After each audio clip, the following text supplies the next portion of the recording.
করতেছেন, বুঝলাম সবকিছু সুন্দর, জান্নাতি রমণী এত সুন্দর হবে, তাকে দেখতে এত সুন্দর ভালো লাগবে, তাহলে একটু বলেন না তার কণ্ঠ সুন্দরটা কত সুন্দর হবে, তার কণ্ঠস্বর কেমন হবে, আমাদেরকে একটু বলুন।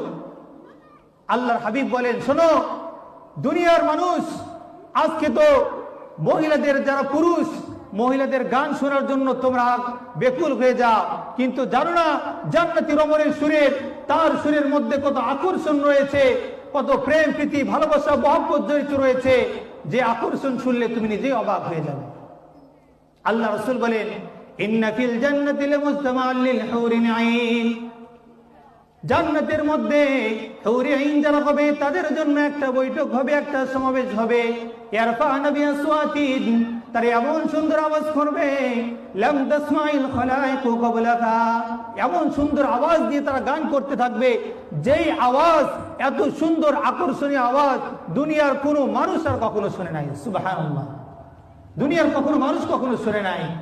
সেই জান্নাতি রমণী কি করবে জানেন? তারা আপনার প্রতি কিরকম কৃতজ্ঞ থাকবে।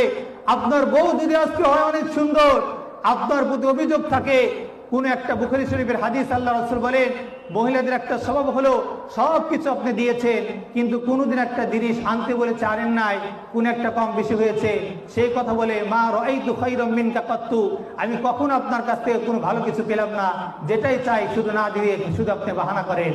কিন্তু শোনেন, জান্নাতি রমণী কি হবে? তাকে দুনিয়ার মেয়েকে পটানোর জন্য, যুবক দুনিয়ার মেয়েকে পটানোর জন্য তার পিছনে তোমার ঘুরতে হয়, তাকে চিঠি লিখতে হয়, মেসেঞ্জারে মেসেজ করতে হয়, সব কিছু করতে হয়, তার পিছনে ঘুরঘুর করতে হয়।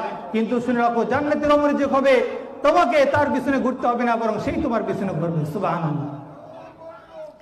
আল্লাহর হাবিব বলেন, শোনো শোনো, তারা সুন্দর করে আওয়াজ করে বলতে থাকবে, নাহনুল খালিদাতু ফালা নাবিদু, আমরা এই জান্নাতের মধ্যে রয়েছি, আমরা এই জান্নাত থেকে কখনো তোমাকে ছেড়ে চলে যাব না। সুবহানাল্লাহ। নাহনুন নাইমাতু ফালা নাসখাতু, যে আমরা সব সময় সুখে শান্তিতে থাকবো, কখনো আপনাকে কোনো কষ্ট দেব না। সুবহানাল্লাহ। নাহনুর রাদিয়াতু ফালা নাসখাতু, আমরা সব সময় আপনার প্রতি সন্তুষ্ট থাকবো, কখনো আপনাকে কখনো কোনো দুঃখ স্পর্শ করবে না, এমন কোন কাজ করবো না যাতে আপনি অসন্তুষ্ট করে আপনাকে কষ্ট পেতে হয়, এরকম কোন আচরণ আমরা আপনার সাথে করবো না।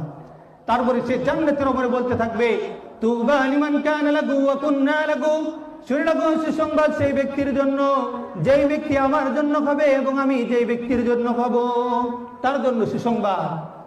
ও দুনিয়ার মানুষ, ও দুনিয়ার যুবক ভাইরা, তোমরা কিসের জন্য পাগল? আমি তো বলতে চাই, সাহাবীরাও তো তোমাদের মতো যুবক ছিল, কিন্তু সাহাবীরা তো তোমাদের মতো কখনো বয় গার্লফ্রেন্ডের সাথে কখনো টাইম পাস করার জন্য সবসময় ফোনে কথা বলেন নাই, তাদের পিছনে ঘুরঘুর করেন নাই।